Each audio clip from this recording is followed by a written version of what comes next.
आणि आज आपल्यासोबत दोन खूप छान गेस्ट आहेत. मगाशी आपण बाबा आढावांशी बोलत होतो, सामाजिक सुरक्षा कायद्याविषयी ते बोलत होते. आणि आपल्यासोबत इकडे स्टुडिओमध्ये आहेत वरद गिरी, जे निसर्गाच्या सुरक्षेची काळजी करतात आहे. गिरी सर, तुमचं पुन्हा एकदा IBN लोकमत मध्ये स्वागत. तुम्ही BNHS मध्ये रिसर्च असिस्टंट म्हणून काम करता आणि तुमचा मुख्य म्हणजे अभ्यासाचा जो विषय आहे तो सरपटणारे प्राणी आणि उभयचर प्राणी हा आहे. जनरली आपण बघतो की वाघांवर संशोधन होताना दिसतं, हत्तींवर संशोधन होताना दिसतं, पण विशेषतः सरपटणारे प्राणी आणि उभयचर प्राणी यावर संशोधन होताना फारसं दिसत नाही. तुम्ही कसे वळलात या दुर्लक्षित विषयाकडे? दुर्लक्षित विषय आहे म्हणून वळलो असेल एखाद वेळेस. सुरुवातीला मी पक्षी निरीक्षण करायचो, म्हणजे MSc दरम्यान. जनरली कसं होतं की आमच्या क्षेत्रात तुम्ही बघाल की तिसरी पासून लोक यात आलेले आहेत, लहानपणापासून ते ह्या सगळ्या गोष्टीशी एक्सपोज झालेले आहेत. माझं तसं झालेलं नाही.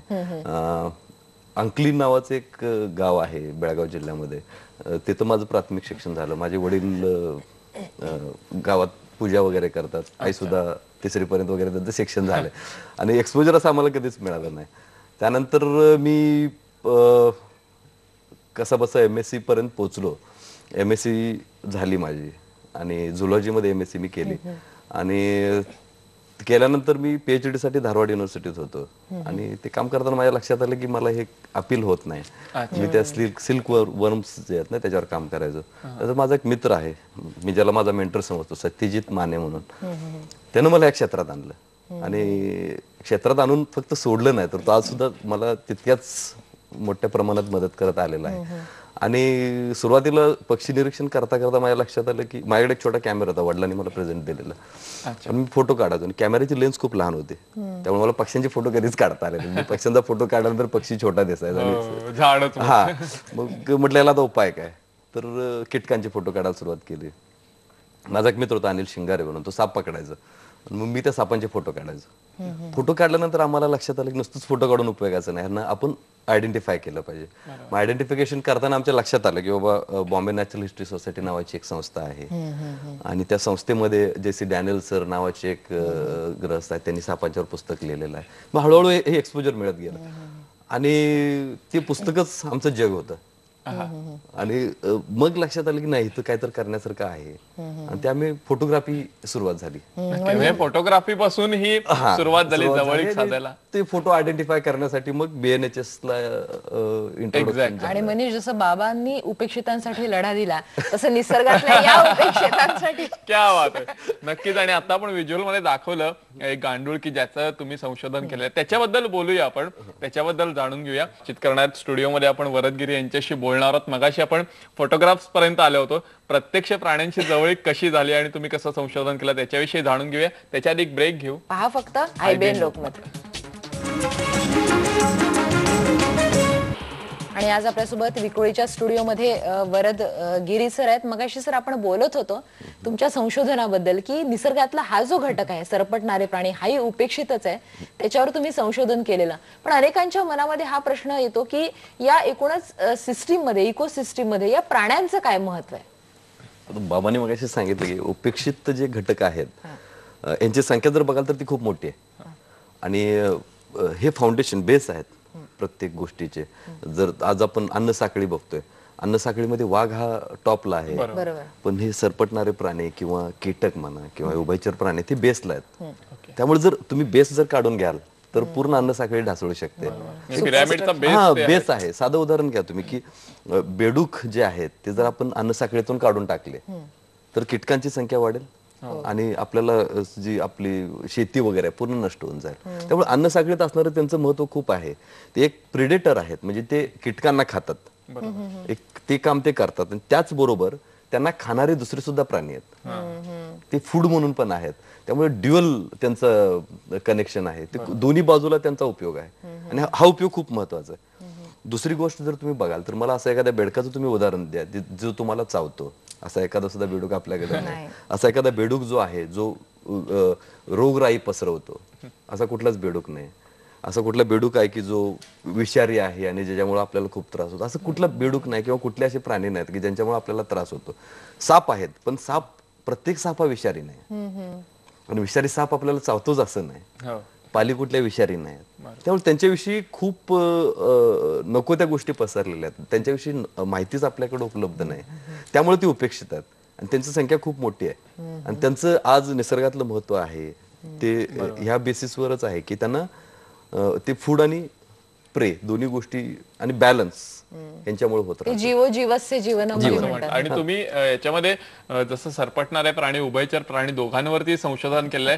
काही तुम्ही स्वतः शोधून काढलेल्या आहेत जाती. अच्छा, मगाशी तुम्ही सांगितलं की तो गांडूळ म्हटलं तो गांडूळ नसून त्याला आम्ही देव गांडूळ असं मराठीत नाव दिलं. एक हे तुम्हीच बारसं केलं त्याचं. एक हातपाय नसलेला असं उभयचर प्राणी आहे तो. त्याला इंग्लिशमध्ये सिसिलियन म्हणतात. आणि ज्यावेळेला मी हे काम सुरू केलं महाराष्ट्रामध्ये 2000च्या दरम्यान, त्यावेळेला फक्त एकाच देवगंडोळाची महाराष्ट्रातून नोंद होती. मग आम्ही म्हटलं की एक असू शकणार नाही, यापेक्षा जास्त असायला पाहिजे. मग आम्ही अभ्यास सुरू केला. आणि हे जे आमचं संशोधन आहे, नॅचरल हिस्ट्री म्युझियम म्हणून लंडनमध्ये एक संस्था आहे, ज्याला ब्रिटिश म्युझियम असं आपण रफली म्हणतो. त्या संस्थेत जे एक्सपर्ट आहेत डॉक्टर मार्क विल्किन्सन आणि डॉक्टर डेव्हिड गव्हर्मन, जे पूर्ण जगातल्या देवगंडोळांच्यावर अभ्यास करतात, त्यांच्यावर माझा संपर्क आला आणि आमच्या लक्षात आलं की नाही. मग त्या दरम्यान आम्हाला 2 अशा वेगवेगळ्या देवगंडोळांच्या प्रजाती मिळाल्या ज्या न्यू टू सायन्स, नवीन आहेत. एक आंबोलीमध्ये मिळाले. आंबोली नावाचं एक सावंतवाडीत हिल स्टेशन आहे, तिथं मिळालं आम्हाला. आणि दुसरं त्याला आम्ही जिजिनिओफिस डॅनियल आहे असं नाव दिलं. हे JC डॅनियल यांना मी ऑनर केलं. आणि दुसरं एक देवगंडोळाची प्रजाती आम्हाला मिळाली ह्याच्यामध्ये कोयनीच्या जंगलामध्ये, आणि त्याला आम्ही इंडोटिप्लस महाराष्ट्रायन्सिस असं नाव दिलं. महाराष्ट्राचंच नाव त्या प्राण्याला आम्ही त्या ह्याच्यामध्ये दिलेलं आहे. 2 पाली मिळालेल्या आहेत आम्हाला. एकाला आम्ही हिमिडोक्लस ॲरन बावरी म्हणून नाव दिलं. ॲरन बावर नावाचे एक शास्त्रज्ञ आहेत ज्यांनी मला खूप मदत केली. आणि ह्या तुम्ही नावं देऊन त्यांना ऑनर करायचं असतं. आणि दुसरं एक आहे जे आम्हाला सातारा जिल्ह्यात मिळाले, त्यामुळे तिला सातारान्सिस असं नाव दिलेलं आहे. त्यामुळे हे कसे आहेत की ह्यांच्याविषयी जास्त माहिती झालेली नाही. मी गेली 5 ते 6 वर्ष सिरियसली काम करतोय. 6 वर्षात जर तुम्हाला एक 4 नवीन प्राणी जर ह्या भागात मिळत असतील तर विचार करण्यासारखी गोष्ट आहे की अजून आपल्याला खूप काम करायचं. खरंय. आता तुम्ही मला सांगितलं मी फक्त बारसं घालतोय.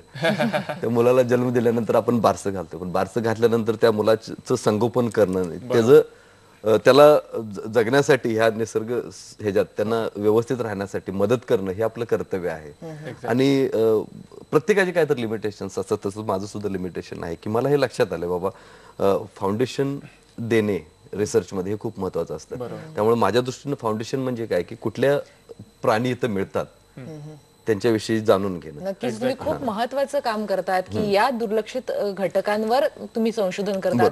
आणि महत्वाचं तुम्ही जे सांगितलं की देवगांडुळाची तुम्ही ते शोधून काढली ते जात, त्याच्यानंतर पाली 2-3 त्या नवीन जाती शोधून काढल्या, त्यांची थोडीशी वैशिष्ट्ये आपण समजून घेऊ आणि त्याच्याविषयी सुद्धा आपण नक्कीच त्याच्याविषयी आपण बोलूयात, कारण ते खूप लोकांना आवडणार आहे. आणि त्याचबरोबर पुण्याहून आपल्याबरोबर डॉक्टर बाबा आढाव आहेत की जे सामाजिक कार्यकर्ते आहेत, त्यांना महाराष्ट्र फाउंडेशनचा पुरस्कार मिळालाय. त्यांच्याशी आपण संवाद साधणार आहोत, पण त्याच्या आधी एक ब्रेक घेऊयात. पहा फक्त IBN लोकमत.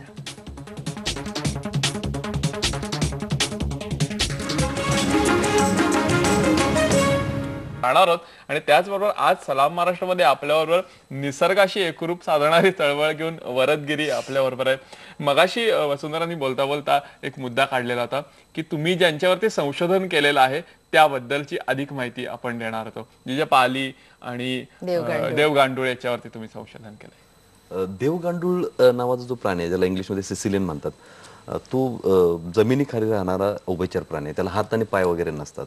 त्यांच्यातले जे लहान आहेत ते गांडुळांसारखे दिसतात आणि जे मोठे आहेत ते सापांसारखे दिसतात. आणि आणखी एक गोष्ट म्हणजे त्यांना मराठी नावच नव्हतं. ज्यावेळेला आम्ही डिक्शनरीज बघितल्या, ह्याला काय बोलायचं आता, बेडूक माहित आहे आपल्याला, साप माहित आहे, पाल माहित आहे, पण ह्याला काय सिसिलियनला काय म्हणायचं काहीच माहित नव्हतं. मग माझे एक मित्र आहेत अशोक कॅप्टन म्हणून, पुण्यामध्ये सर्प संशोधक आहेत आणि ज्यांना मी माझं प्रोफेशनल करिअरचं पूर्ण क्रेडिट ज्यांना देतो, ज्यांनी मला खूप गाईड केलेलं आहे, ज्यांच्या गायडन्समुळे मी सगळं केलं. केदार भिडे नावाचा एक माझा मित्र आहे मुंबईमध्ये. आम्ही सर्व एकत्र आलो आणि चर्चा करताना आमच्या लक्षात आलं की नाही, ह्याला असं काहीतरी वेगळं नाव देऊया. ही दिसायला गांडुळांसारखी आहेत आणि गांडुळाविषयी समाजाचा दृष्टिकोन जर तुम्ही बघाल हा न्यूट्रल आहे. म्हणजे गांडूळ आपल्याला नकोशी वाटत नाहीत, बरोबर, किंवा हवेशी सुद्धा वाटत नाही. तर मग म्हटलं गांडूळ हा एक नाव राहिलंच पाहिजे आणि ते गांडुळांचं साधर्म्य आहे, गांडुळासारखे ते जमिनीखाली राहतात. आणि दुसरं म्हटलं देव जर त्याच्या पुढे जोडलं तर देव हे दोन गोष्टीतून घेता येतं. देव हा खूप मोठा आहे बरोबर. आणि हे प्राणी गांडुळांपेक्षा मोठे आहेत, त्यामुळे मोठे पण तिथं दिलं गेलं. जसं देव मासा असं आपण म्हणतो हा आणि हा तर देव म्हणजे थोडं, आणि आम्ही हा विचार केला की देव म्हटल्यानंतर लोक त्याच्याकडे थोड्या वेगळ्या दृष्टीने बघतील, त्याला मारणार नाहीत. त्यामुळे देव गांडूळ असं एक आम्ही मराठीत त्याला नाव दिलेलं आहे आणि त्याचा चांगला फायदा झाला. आज कित्येक लोक मला सांगतात की तुम्ही देव गांडूळ बघितले आहेत का, त्यामुळे मला ते बरं वाटतं की बाबा हे लोकांनी ऍक्सेप्ट केलेलं आहे ना. आणि महाराष्ट्रात मी काम करताना एकच त्याची स्पेसिस होती आणि आज सांगायला मला अभिमान वाटतो की 8 वेगवेगळ्या प्रकारचे गांडूळ आज महाराष्ट्रात आहेत. त्यातले 3 नवीन प्रजाती आहेत. रिसेंटली बर्की नावाचं एक गाव आहे कोल्हापूर जिल्ह्यामध्ये. मी तिथं ग्रीन गार्ड्स नावाची एक संस्था आहे, त्या संस्थेची खूप मेंबर आहेत, त्यांच्याबरोबर मी काम करतो. त्यांच्यावर मी त्या बर्कीला गेलो असताना आम्हाला एक देवगांडूळ मिळाला. त्यावेळेला माझ्याबरोबर ब्रिटिश म्युझियम मधले डॉक्टर डेव्हिड गॉवरमन होते आणि ते आणल्यानंतर आमच्या लक्षात आलं की हा थोडा वेगळा आहे. आणि नंतर थोड्या दिवसानंतर हे सिद्ध झालं की ती प्रेग्नंट फिमेल होती, म्हणजे मादी होती आणि तिनं पिलांना जन्म दिला. तर आजपर्यंतच्या संशोधनांती हे सिद्ध झालेलं होतं की आपल्याकडं आशिया खंडामध्ये जे कुठले उभयचर प्राणी सापडतात ते अंडी देतात. अच्छा. पिल्लांना जन्म देणारा हा पहिलाच म्हणजे उभयचर सस्तन प्राणी, प्राण्या व्यतिरिक्त उभयचर प्राण्यांमध्ये उभयचर प्राण्यांमधला हा आशिया खंडातला पहिला उभयचर प्राणी जो आहे, जो पिलांना जन्म देतो. हे रिसेंटली आम्ही तो पेपर आमचा पब्लिश झाला आणि ते सिद्ध क्या बात झालेलं आहे. आहे. म्हणजे एक वेगळी माहिती आताही सलाम महाराष्ट्राच्या दर्शकांपर्यंतही पोहोचली. आणि हे मला कुठे ह्यासाठी खूप घनदाट जंगलात जायला लागलेलं नाही. अगदी कोल्हापूर मधल्या बरकी बरकी जिथं खूप लोक जातात अगदी बरोबर. आणि एका घराच्या शेजारच्या दगडाखाली मिळालेला क्या बात आहे. आपण याच्याबद्दल बोलूया बरं. आणि आणखीन एक गोष्ट की गैरसमजुती आहे गैरसमजुती लोकांच्या खूप आहे. मनामध्ये, हो, हो. त्याच्याबद्दल आपण बोलूया, थोडं लोकांना सांगूया. पुढच्या सेगमेंटमध्ये आपण नक्की जाऊया. डॉक्टर बाबा आढाव यांच्याकडे जाऊया, त्यांच्याशी आपण बातचीत करूया, संवाद साधूया. पण त्याच्या आधी एक ब्रेक घेऊ. पहा फक्त IBN लोकमत.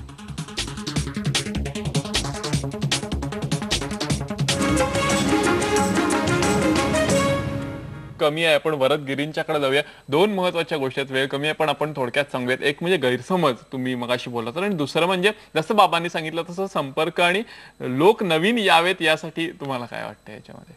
गैरसमज असे खूप आहेत. जगामध्ये फक्त 2च पाली विषारी आहेत, हे कोणालाच माहित नाही.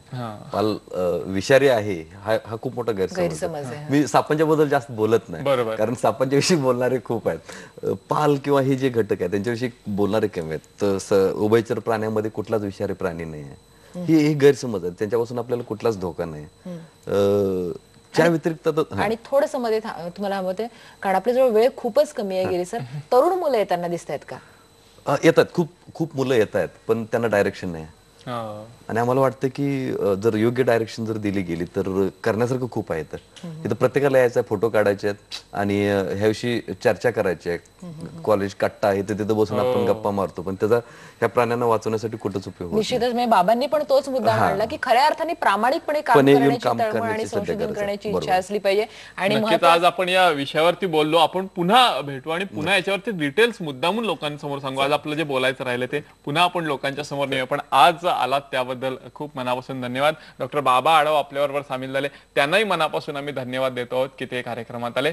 उद्या पुन्हा नवीन पाहुण्यांचा नवीन विषयाचा आपण भेटतोच आहोत. अचूक बातमी, ठाम मत, पहा फक्त IBN IBN लोकमत.